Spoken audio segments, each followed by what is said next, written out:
Je n'ai même pas eu le temps de m'asseoir avant qu'il ne rompe. Le café était bondé, un jazz doux jouait dans les haut-parleurs, l'odeur de l'espresso et des desserts coûteux flottait dans l'air. J'avais à peine fait 2 pas vers la table quand Jason a levé les yeux de son cappuccino intact et a dit « Il faut qu'on parle ». Mon estomac s'est noué. Je me souviens du son de sa voix, plat, presque répété. Je me suis assise quand même, mes paumes déjà moites. « Qu'est-ce qui se passe ?» ai-je demandé en forçant un sourire. « C'est à propos du traiteur ?» Il n'a pas répondu à cela. Au lieu de ça, il a sorti de la poche de son manteau une petite boîte en velours et l'a posée sur la table. Non pas pour me la donner, mais pour reprendre quelque chose. « Je ne peux pas t'épouser, Émilie », a-t-il dit. Juste comme ça. 7 mots qui m'ont transpercé plus vivement que n'importe quel scalpel que j'avais jamais tenu. Quoi, ai-je murmuré. Il s'est adossé à sa chaise comme si le poids de l'honnêteté l'avait enfin libéré. Ce n'est pas toi. C'est juste que nous allons dans des directions différentes. J'ai noué des liens importants. Megan Langley et moi sommes sur la même longueur d'onde, d'une manière que je n'avais pas vue auparavant. Megan Langley, fille de Gregory Langley, le capital risqueur qui possédait pratiquement la moitié des startups technologiques de la côte ouest. Mon cœur a commencé à s'emballer. Tu me quittes pour elle ? Ce n'est pas comme ça, a-t-il dit, bien que ce fût clairement le cas. C'est mieux pour nous deux. Tu mérites quelqu'un de plus simple. Il n'a même pas bronché quand je l'ai regardée, stupéfaite et silencieuse, essayant de comprendre comment l'homme que j'étais censée épouser dans 16 jours pouvait m'effacer si proprement. Puis, comme s'il ne m'avait pas assez éviscéré, il a ajouté, aussi, la bague. C'est un héritage de famille. Ma grand-mère serait dévastée si elle quittait la famille. Je l'ai retirée. Mes mains tremblaient, mais je l'ai fait. Je l'ai posée doucement sur la table entre nous et j'ai dit, merci pour ton honnêteté. Puis je me suis levée et je suis partie, passant devant les portes en verre, devant le couple qui partageait des desserts, devant les yeux curieux qui essayaient de comprendre ce qui venait de se passer. Ce n'est que lorsque j'ai tourné au coin de la rue Elm que les larmes sont finalement venues. Je ne suis pas retournée à l'appartement que nous partagions. Je ne voulais pas voir les cartons à moitié faits ou la robe suspendue dans le placard. Je ne pouvais pas affronter le silence. Mais quand je suis arrivée, c'était déjà fait. Mes affaires étaient dans des valises étiquetées près de la porte. Vêtements, livres, articles de toilette, tout soigneusement triés, comme si j'étais renvoyée à l'expéditeur. Pas par Jason. Il n'aurait pas été si prévenant. Ça devait être sa mère. Je me suis assise par terre à côté de ses sacs, je ne sais pas combien de temps. Mon ancien bail de studio avait pris fin. Je l'avais cédé à une étudiante en soins infirmiers il y a quelques semaines. Chaque centime que j'avais économisé était parti dans le mariage. J'avais moins de $100 sur mon compte et une semaine entière avant la paix. C'est là que j'ai fait la chose que je n'avais pas faite depuis plus d'1 an. J'ai appelé ma mère d'accueil. Margaret Temple a répondu à la 3e sonnerie, sa voix chaude et stable comme toujours. Émilie, ma chérie, où étais-tu ? J'allais t'appeler pour ces chaussures qu'on a regardées la semaine dernière. Je ne pouvais même pas parler. J'ai étouffé un sanglot à la place. C'est tout ce qu'il a fallu. 1 heure plus tard, j'étais blottie sur son canapé en plaid délavé, tenant une tasse de thé à la menthe pendant qu'elle me caressait les cheveux comme elle le faisait quand j'avais 13 ans et que j'étais brisée par un autre placement qui avait mal tourné. Margaret n'a pas posé de questions. Elle a juste posé une épaisse couverture en tricot sur mes jambes et a dit « Reste aussi longtemps que tu en as besoin. » Tu m'entends ? J'ai de la place et tu n'as rien à prouver. Cette nuit-là, je n'ai pas dormi. Je suis restée allongée sur le vieux canapé-lit de son salon, à fixer le plafond, rejouant chaque détail de cette conversation avec Jason. Son calme, la façon dont il n'a même pas hésité. M'avait-il jamais vraiment aimé, ou étais-je juste une remplaçante jusqu'à ce que quelqu'un avec un nom de famille comme Langley apparaisse ? Au lever du soleil, la douleur s'était transformée en quelque chose de plus lourd, quelque chose comme de la honte.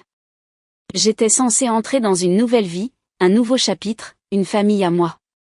Au lieu de ça, j'étais de retour à la case départ. 28 ans, le cœur brisé, sans abri, humilié. À midi, J'ai pris une douche, je me suis habillée et je suis retournée à l'hôpital comme si de rien n'était. Les infirmières souriaient. Certaines demandaient des nouvelles des préparatifs du mariage. Je leur ai souri en retour, j'ai hoché la tête, j'ai menti, parce que dire la vérité me semblait comme me déchirer à nouveau. Mais en enfilant ma blouse et en vérifiant mes affectations de patient, je savais une chose avec certitude. Je ne pouvais pas rester ici pour toujours. Pas dans cette ville. Pas avec ses souvenirs. Pas pendant que Jason Miller et Meghan Langley trinquaient au champagne pour leur avenir brillant et aligné juste de l'autre côté de la frontière de l'État. Pas quand je n'avais nulle part où aller et plus rien à perdre. 3 jours passèrent, 3 jours lents et douloureux où je faisais mes tâches à l'hôpital tout en essayant d'empêcher mes entrailles de se défaire. Je souriais quand les gens posaient des questions sur le mariage. Je disais qu'il avait été reporté. Je disais que Jason avait un voyage d'affaires imprévu. Je disais que j'allais bien. J'en disais trop. Mais le 3e jour, alors que je vérifiais une perfusion dans la chambre 8, Rachel, notre infirmière en chef directe et pragmatique, a passé la tête et a dit « Tu cherches toujours un miracle pour t'échapper de cet endroit ?» J'ai cligné des yeux. « Quoi ?» Elle m'a fait signe de sortir dans le couloir et a baissé la voix. « Tu te souviens de Lily de la neuro ? Elle a pris un poste de soins à domicile il y a un mois, logée, bien payée, mais elle a démissionné la semaine dernière. Elle ne supportait pas le type. Quel type ? Rachel a haussé un sourcil. Un magnate de la tech, riche, paralysé. Il vit à Cypress Hill dans une de ces maisons qui défient l'entendement. Apparemment, c'est un cauchemar. Ça a l'air génial. Il paie le triple de ce qu'on gagne ici. Suite privée. Repas inclus. Pas de colocataire. Pas de garde de nuit. Juste un patient. J'ai hésité. Je ne suis pas une aide-soignante. Tu es une infirmière avec 5 ans d'expérience, a-t-elle rétorqué. Tu es plus qualifiée que la moitié des gens qu'ils ont eus. Et crois-moi, ce type les fait fuir en moins de 2 semaines. Tu es têtu. Ça pourrait en fait jouer en ta faveur. J'ai failli rire. Je n'étais pas sûre de quelle partie de moi comptait encore comme têtu. Tout en moi semblait fissuré, mais quelque chose dans sa voix, le mot « échappé ». Il a résonné fort. « Tu as un contact ?» ai-je demandé. 10 minutes plus tard, elle m'a tendu une petite carte avec un nom écrit d'une écriture élégante et précise. Margaret Temple, gestionnaire de domaine, et en dessous, un numéro. Il m'a fallu jusqu'à minuit pour appeler. Je me tenais dans l'arrière-cour de la maison de Margaret, dans mon manteau, respirant l'air froid du Montana, le téléphone tremblant dans ma main. Margaret Temple a répondu à la 2e sonnerie. Oui. C'est Emily Carter. On m'a dit qu'il y avait un poste d'infirmière à domicile. Une pause.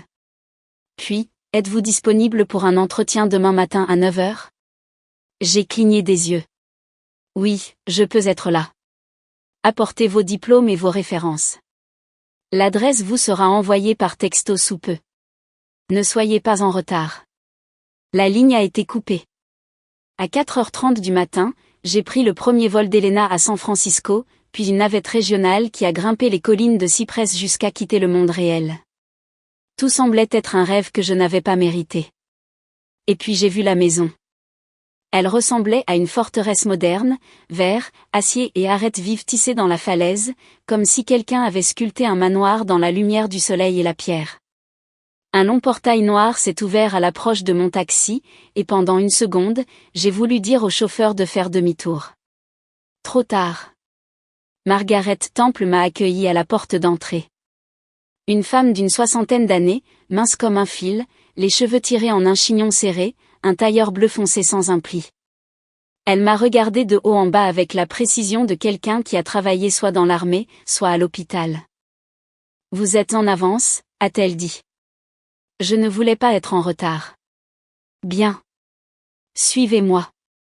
L'entretien a été rapide. Elle a jeté un coup d'œil à mon CV, a posé 4 questions, n'a pas souri une seule fois, et a finalement dit « Le poste est à vous, mademoiselle Carter. » Les conditions sont simples. Disponibilité 24 heures sur 24. 2 jours de congé par mois. Pas de visiteurs. Les connaissances médicales sont cruciales. La discrétion est non négociable. Votre patient est un homme compliqué. Vous vivrez au 2e étage, à côté de sa suite. Les repas et le logement sont inclus. Salaire de 12 000 $ par mois plus une prime de performance en fonction de l'évolution de son état. J'ai essayé de ne pas réagir. Je me souviens encore m'être agrippé aux accoudoirs de la chaise pour ne pas éclater de rire. C'était plus du triple de ce que je gagnais à l'hôpital. Je n'avais pas de plan. Je n'avais rien d'autre qu'un sac de sport trop rempli et un cœur saignant, mais j'ai dit oui. Je l'ai dit sans hésiter. Margaret a fait glisser un dossier sur la table. Voici votre contrat. Examinez-le avant demain. Votre patient est Monsieur Ryan Hay. Le nom ne signifiait rien pour moi alors. Il allait bientôt tout signifier. Le lendemain matin, je me tenais devant sa porte, dossier en main, le cœur battant. Le couloir était silencieux, assourdi par le genre de tapis qui avale les pas. Tout dans cette maison était poli et froid. Sol en pierre, lignes épurées, silence coûteux. Margaret se tenait à côté de moi, un presse-papier contre sa poitrine. « Vous êtes sûr de vouloir ça ?» demanda-t-elle sans me regarder. J'ai signé le contrat. Ce n'est pas ce que j'ai demandé. J'ai dégluti. Oui. Elle a frappé 2 fois, puis a ouvert la porte sans attendre de réponse. La pièce était grande, trop grande. Plafond voûté, mur de verre donnant sur une étendue de séquoia, la lumière du soleil se répandant sur un parquet clair. On aurait dit moins une chambre qu'une salle du trône construite pour un fantôme. Il était près de la fenêtre, dans un fauteuil roulant noir et élégant. Le dos tourné vers nous. « Monsieur Hay », dit Margaret d'une voix sèche. « Votre nouvelle infirmière est arrivée, Emily Carter. » Il ne s'est pas tourné tout de suite, il est juste resté là, les doigts tapotant lentement l'accoudoir. Puis finalement, il a pivoté, et mon souffle s'est coupé. Je ne sais pas à quoi je m'attendais. Un homme plus âgé, peut-être quelqu'un de fragile, mais Ryan Hay était jeune, peut-être dans la mi-trentaine, grand même assis, cheveux courts et sombres, mâchoire carrée, des yeux comme du verre taillé. Et pourtant, il y avait quelque chose d'épuisé en lui. Sa peau était pâle, sa carrure mince, mais son expression était ce qui m'a prévenu. Il m'a regardé comme si je le décevais déjà. Alors, dit-il, la voix basse et mordante. Ils m'en ont envoyé une autre. J'ai ouvert la bouche pour parler, mais il m'a coupé. Quel est le pari cette fois, Margaret ? 1 semaine, 10 jours ? Margaret n'a pas répondu. Elle a seulement dit, je vous laisse faire connaissance. Et elle est partie, refermant la porte derrière elle. Le silence s'est étiré. Je ne suis pas ici pour parier, ai-je dit finalement. Juste pour faire mon travail. Il a roulé son fauteuil quelques mètres plus près, m'examinant comme si j'étais une œuvre d'art qu'il n'appréciait pas particulièrement. Et quel travail pensez-vous que ce soit ? Médicaments, thérapie physique, surveillance des signes vitaux, soutien à la rééducation. Il a reniflé. Vous avez oublié la partie où vous hochez la tête avec sympathie pendant que j'échoue à marcher à nouveau. C'est généralement la partie préférée de tout le monde. Je n'ai pas bronché. Je ne suis pas ici pour vous plaindre. Il a légèrement incliné la tête. Oh, ça c'est nouveau. La plupart d'entre elles craquent au 3e jour. Peut-être que je vous surprendrai. Peut-être, a-t-il dit, bien que le sourire en coin qui s'est dessiné sur ses lèvres ait clairement indiqué qu'il n'en croyait pas un mot. Nous avons passé la journée dans un silence rigide. J'ai administré les médicaments, examiné son plan de thérapie physique, pris des notes. Ryan n'arrêtait pas de faire des commentaires acerbes, me testant, me poussant, mais je n'ai pas mordu. J'avais travaillé avec des vétérans qui avaient perdu des membres, des adolescents qui hurlaient à chaque injection, des mères qui pleuraient sous l'effet de la morphine. Ryan Hay n'allait pas me faire peur. Ce soir-là, alors que je préparais sa chambre pour la nuit, il a dit soudainement, « Vous n'êtes pas ce à quoi je m'attendais. » J'ai levé les yeux du tiroir. Non. Vous n'avez pas posé de questions sur l'accident. J'ai pensé que vous me le diriez si vous le vouliez. Une autre pause. Une autre surprise. C'était un voyage de ski, a-t-il dit finalement. En solo. J'ai perdu le contrôle sur une crête. Je me suis réveillé dans un hélicoptère. Je ne me suis plus tenu debout sans aide depuis. J'ai hoché la tête. Merci de me l'avoir dit. Il m'a regardé longuement. Pourquoi avez-vous pris ce poste? J'en avais besoin. Pas l'argent. Pourquoi ce poste? J'ai croisé son regard. Parce qu'on m'a menti. Parce que je sais ce que c'est d'être jeté. Son expression a changé juste une seconde, comme une fissure dans un mur qui ne devrait pas être là. Puis il s'est retourné vers la fenêtre. Ne vous attachez pas, a-t-il dit. Je ne fais pas dans la gratitude et je ne fais pas dans l'amitié. Bien, ai-je répondu. Je ne fais pas dans les illusions. Il n'a rien dit après ça, mais il ne m'a pas renvoyé non plus. C'est arrivé la 5e nuit. Je n'étais pas censé être réveillé, mais le vent dehors hurlait depuis minuit, secouant les fenêtres comme si un fantôme agité ne pouvait pas décider s'il devait entrer ou rester dehors. Je me suis levé pour fermer les stores et j'ai repéré la lumière encore allumée dans la salle de sport de l'aile ouest, une zone où Ryan permettait rarement à quiconque d'entrer seul. Au début, j'ai ignoré. Je me suis dit qu'il s'était probablement endormi en regardant la télévision là-dedans. Mais quelque chose m'a interpellé, quelque chose de calme et d'instinctif. J'ai enfilé mon pull, j'ai descendu le couloir silencieux et j'ai poussé la porte de la salle de sport juste assez pour jeter un coup d'œil. Et ce que j'ai vu a tout arrêté. Ryan y était debout, pas complètement, pas sans aide. Il s'agrippait à une paire de barres parallèles, ses bras tendus par l'effort, la sueur coulant sur sa tempe, ses jambes tremblaient sous lui, chaque muscle tendu. Mais il le faisait lentement, avec détermination, pas après pas, douloureusement. Mon souffle s'est coupé. Il ne m'a pas remarqué au début. Il était trop concentré. Mais le léger craquement de la porte m'a trahi. Il s'est tourné, m'a vu, et son expression est passée instantanément de l'effort à la rage. « Qu'est-ce que vous foutez là ?» a-t-il aboyé. J'ai entendu quelque chose. Je pensais. Sortez, Ryan. Maintenant. Je n'ai pas bougé. Je ne pouvais pas. Pas parce que j'étais paralysée, mais parce que quelque chose dans ma poitrine avait déjà changé. Il n'était pas sans espoir. Il n'était pas fini. Il cachait ses progrès. Pourquoi? Pourquoi gardez-vous cela secret? Ai-je demandé doucement. Ses mains se sont crispées plus fort sur les barres, les jointures blanches. Parce qu'à la minute où les gens voient des progrès, ils attendent des miracles. Ce n'est pas comme ça que la guérison fonctionne. Il a ri amèrement. Non, mais c'est comme ça que la déception fonctionne.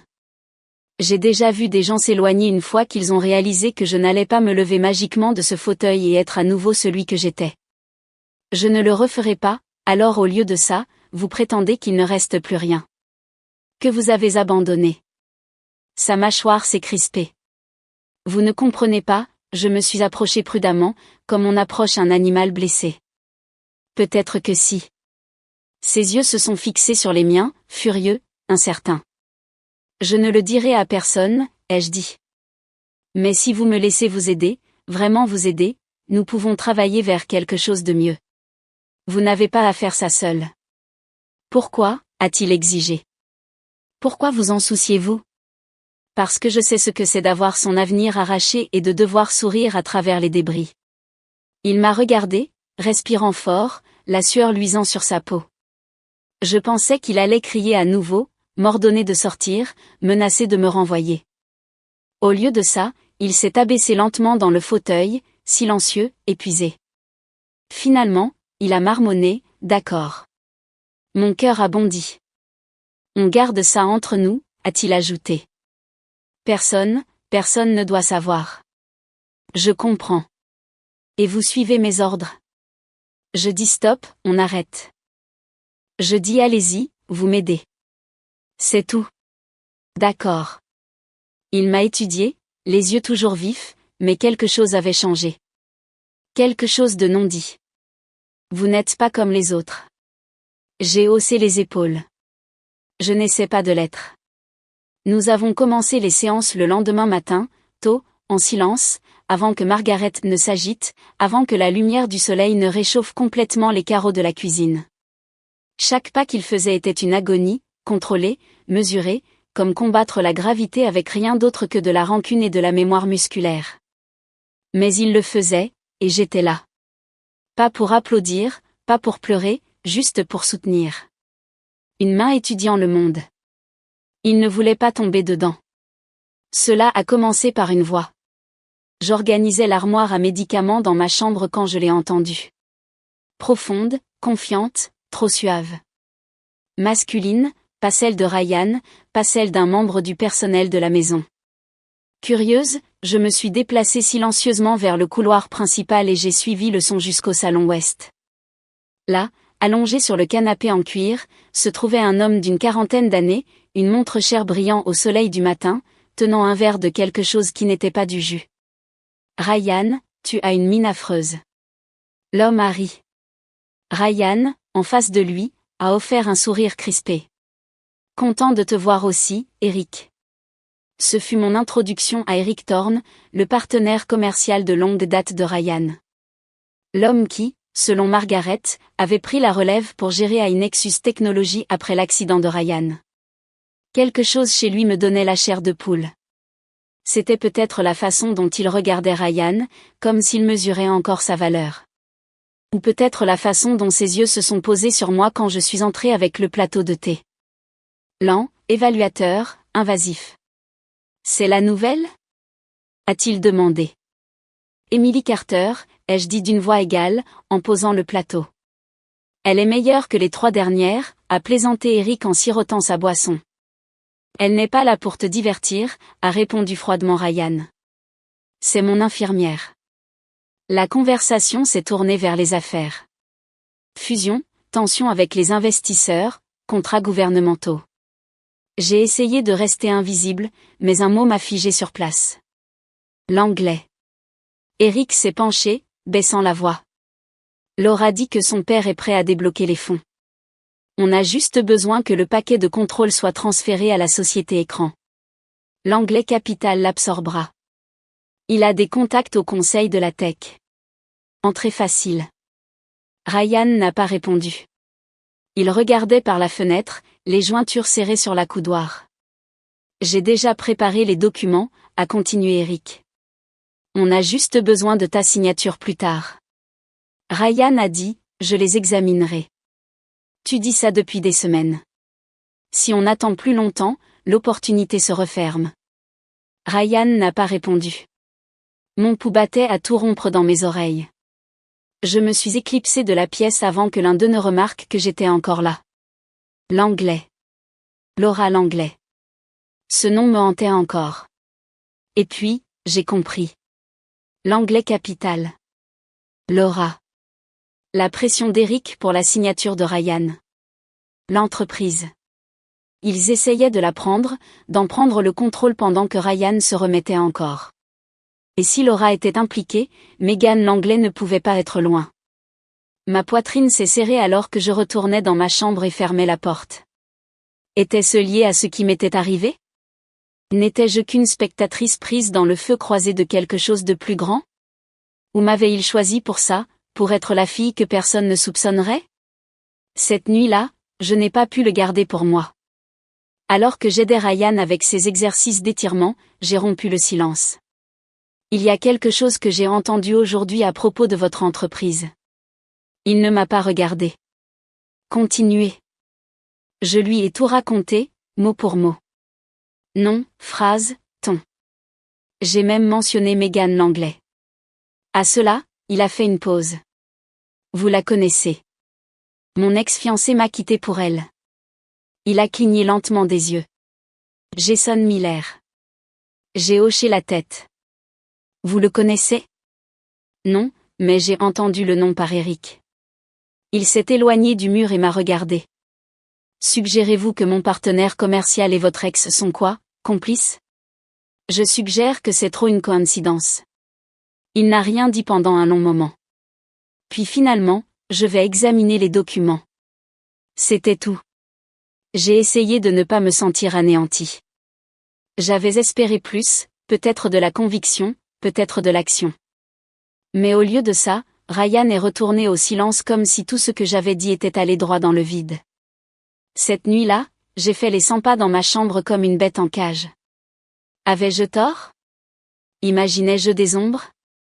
Ou pire, avais-je raison et personne ne me croirait? Le lendemain matin, il a frappé à ma porte. Il ne frappait jamais. Quand j'ai ouvert, Ryan était assis dans son fauteuil roulant, un dossier sur ses genoux. Vous aviez raison. Il a dit, l'Anglais Capital n'investit pas seulement. Les documents transfèrent les droits de décision et de propriété à une société holding qu'Eric a créée il y a 2 mois, cachée sous des couches. Mon souffle s'est coupé. Je veux que vous m'aidiez à les arrêter. Il m'a tendu le dossier. Vous êtes sûr, ai-je demandé. Après tout. Ryan a hoché la tête. S'ils pensent que je suis trop faible pour me battre, alors ils ont oublié qui j'étais avant de me briser. Le plan a pris des jours à finaliser. Chaque nuit, après que le personnel se soit tué et que les fenêtres se soient assombries, Ryan et moi nous asseyions l'un en face de l'autre à la longue table en chêne du bureau, épluchant des documents et des notes de stratégie. Ses mains tremblaient parfois d'épuisement, mais sa voix restait stable. Il construisait une salle de guerre pièce par pièce et j'étais sa seule alliée à l'intérieur des murs. Il avait déjà contacté son avocat. Il rassemblait des registres, des emails, des contrats, des pistes bancaires. Ryan ne m'avait rien caché, pas même ses doutes. Je faisais plus confiance à Eric qu'à n'importe qui, a-t-il dit une nuit. Il était là le jour où j'ai présenté ma première application. Je l'ai laissé parler en mon nom quand je ne pouvais pas marcher. Et pendant tout ce temps? Vous aviez raison de suivre votre instinct, lui ai-je dit. J'ai tardé à le faire, a-t-il répondu. Mais je ne serai plus en retard. Une semaine plus tard, une réunion spéciale du conseil d'administration a été convoquée. Personne ne se doutait de rien. Ryan a laissé Eric penser que la signature arrivait. Il l'a même remercié dans un email pour avoir si bien géré les choses. Le même après-midi, il a mis un costume. C'était la première fois que je le voyais dans un costume entièrement sur mesure, bleu nuit, impeccable, beau d'une manière qui a fait ralentir mon cœur. Son corps était encore faible, mais quelque chose dans sa façon de bouger, fier, droit, a fait changer l'air de la pièce. Il s'est entraîné à marcher jusqu'à la table de conférence avec une canne. Juste 10 pas, puis 15, puis 20. Je veux qu'ils le voient, a-t-il dit, de leurs propres yeux. Le jour de la réunion, nous sommes arrivés 15 minutes en avance. Le bâtiment n'était que vert, chrome et trop de silence. Les têtes se sont tournées à notre entrée. Ryan marchant à côté de moi, la mâchoire serrée, les pas mesurés mais fermes. Le choc a parcouru les couloirs comme un courant électrique. Dans la salle de conférence, Eric était assis en bout de table. Laura était là aussi, dans un tailleur gris colombe, les jambes croisées, les lèvres peintes comme pour la guerre. Et à côté d'elle, Jason. Il avait l'air plus petit que dans mon souvenir, toujours beau, toujours suffisant, mais moins poli maintenant, comme quelque chose d'emprunté qui n'avait pas été tout à fait rendu. Quand Ryan est entré dans la pièce, canne à la main, le silence s'est brisé. Tu marches, a dit Eric. Pas parfaitement, a répondu Ryan, mais assez. Il ne s'est pas assis à l'autre bout. Il a marché directement jusqu'au bout de la table, a fait une pause et a regardé Eric droit dans les yeux. Cette réunion est maintenant sous mon autorité, a-t-il dit calmement. Et je commencerai par ceci. Il a posé un dossier sur la table et l'a ouvert.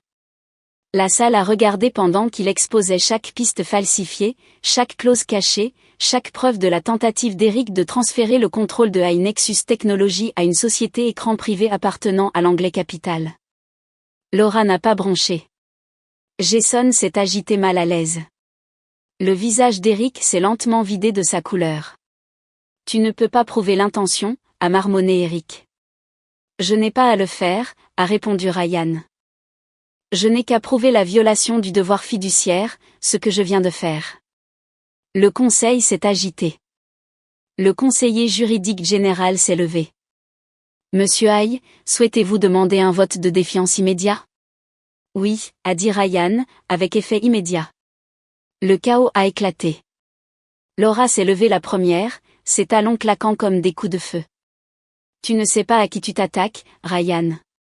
Oh, si, a-t-il dit doucement. À une femme qui se cache derrière le nom de son père et à un homme qui vend tout pour un raccourci. Elle a ricané. Et ton infirmière? Quoi? C'est ta cofondatrice maintenant? Ryan s'est tourné pour me regarder. C'est grâce à elle que je suis debout ici. Jason a détourné le regard. Le conseil a voté. C'était unanime. Eric a été démis de ses fonctions. Les contrats annulés. Le contrôle rétabli. Quand tout fut terminé et que la salle s'est vidée, Ryan et moi sommes restés seuls. Il s'appuyait sur sa canne, respirant fort, mais ses yeux brillaient. Tu l'as fait, ai-je murmuré. Non, a-t-il dit. Nous l'avons fait. Et puis, juste pour une seconde, il a souri, un sourire large, plein et réel. Et j'ai réalisé quelque chose que je ne m'étais pas permis de croire jusqu'à ce moment. Il n'était pas le seul à avoir fait ses premiers pas ce jour-là. Des semaines passèrent. Le manoir ne ressemblait plus à un mausolée. Les fenêtres étaient ouvertes plus souvent. La lumière se déversait dans les couloirs, et même le jardin, autrefois sec et envahi par la végétation, respirait à nouveau. Ryan avait encore des jours difficiles, boitait encore, devait encore se raidir contre la douleur. Mais l'amertume qui suivait chacun de ses pas avait commencé à se dissiper. La mienne aussi. Le mariage que je n'ai jamais eu, j'ai cessé de le pleurer. Le nom que j'ai failli prendre, je l'ai laissé partir. Lentement, j'ai commencé à me voir comme plus que quelqu'un qui avait été rejeté. J'ai recommencé à lire, à courir de courtes distances sur le sentier privé derrière la maison. À rire. Rire sans culpabilité. Ryan s'était fait un devoir de cuisiner une fois par semaine, même s'il brûlait le riz et maudissait la cuisinière comme si elle lui devait quelque chose. Je l'ai laissé faire. Je m'asseyais sur l'îlot de la cuisine, les jambes repliées, souriant de sa frustration. C'était notre rituel. Petit et non dit, mais le nôtre. Un soir, il m'a tendu un plat que je n'ai pas pu identifier et a dit, « Si ça te tue, je veux que ce soit consigné. » J'ai essayé. Tu auras l'entreprise dans le testament, ai-je dit d'un ton impassible. Il a fait une pause. En fait, non. J'ai levé les yeux. Je l'ai transféré à une fiducie, a-t-il dit. Une qui t'inclut. J'ai cligné des yeux. Quoi? Je ne te donne pas l'entreprise, a-t-il dit doucement. Mais je veux que tu saches que j'ai construit quelque chose de mieux avec toi que je ne l'ai jamais fait avec qui que ce soit d'autre. Et je veux que tu fasses partie de la suite. Je l'ai regardé. Ryan. Il a sorti de sa poche une petite boîte noire. Avant que tu ne dises quoi que ce soit, a-t-il dit rapidement. Tu n'as pas à répondre aujourd'hui, ni même cette année. Je sais que j'apprends encore à être une personne à nouveau, et je sais que tu n'as pas signé pour ça. Il a ouvert la boîte. À l'intérieur se trouvait une bague, simple, en or, avec un minuscule saphir au milieu. Mais j'aimerais demander quand même, a-t-il dit, la voix basse. Voudras-tu envisager de faire ce chemin avec moi? Pas parce que j'ai besoin d'être sauvé, mais parce qu'avec toi, je me souviens de qui je suis. Je n'ai pas pleuré. Je pensais que je le ferais, mais au lieu de ça, j'ai ressenti autre chose, quelque chose de stable, un sentiment d'arrivée, comme si j'avais traversé la partie la plus sombre de la forêt et trouvé non pas un château, mais une clairière, un endroit calme pour respirer à nouveau. J'ai pris la bague, l'ai glissée à mon doigt. Je ne dis pas oui, ai-je murmuré en souriant. Mais je ne dis pas non. Il a ri. Ça te ressemble tout à fait. Nous n'avons pas précipité les choses. Il n'y a pas eu de grandes annonces, pas de gros titres, juste plus de matin, plus de progrès. Il a marché un demi-mile tout seul. Le mois suivant, j'ai obtenu ma certification pour ouvrir mon propre cabinet privé. Nous avons embauché plus de personnel. Je suis restée dans la maison, mais elle ne semblait plus être la sienne. Elle semblait être la nôtre. Quant à Jason, il a envoyé un texto une fois, 2 lignes, demandant si j'allais bien. Je n'ai jamais répondu. Je n'en avais pas besoin, car la vérité était que j'avais déjà obtenu tout ce que j'étais censé obtenir de ce chagrin d'amour. Une leçon, un détour et une porte d'entrée vers la vie que je n'avais même pas osé imaginer. Et Ryan, il a cessé d'utiliser le fauteuil roulant complètement à l'automne. Pour son anniversaire, nous avons fait un court voyage sur la côte. Juste nous. Il a marché à côté de moi sur la plage au coucher du soleil, le sable collant à nos pieds, le vent assez froid pour piquer. À un moment donné, il a regardé l'océan et a dit, « Tu penses qu'on retournera un jour à ce que nous étions avant ?» J'ai secoué la tête. J'espère que non. Il s'est tourné vers moi et j'ai ajouté, « Parce que ce que nous sommes devenus est mieux. » Il n'a pas répondu. Il a juste pris ma main et ne l'a plus lâchée.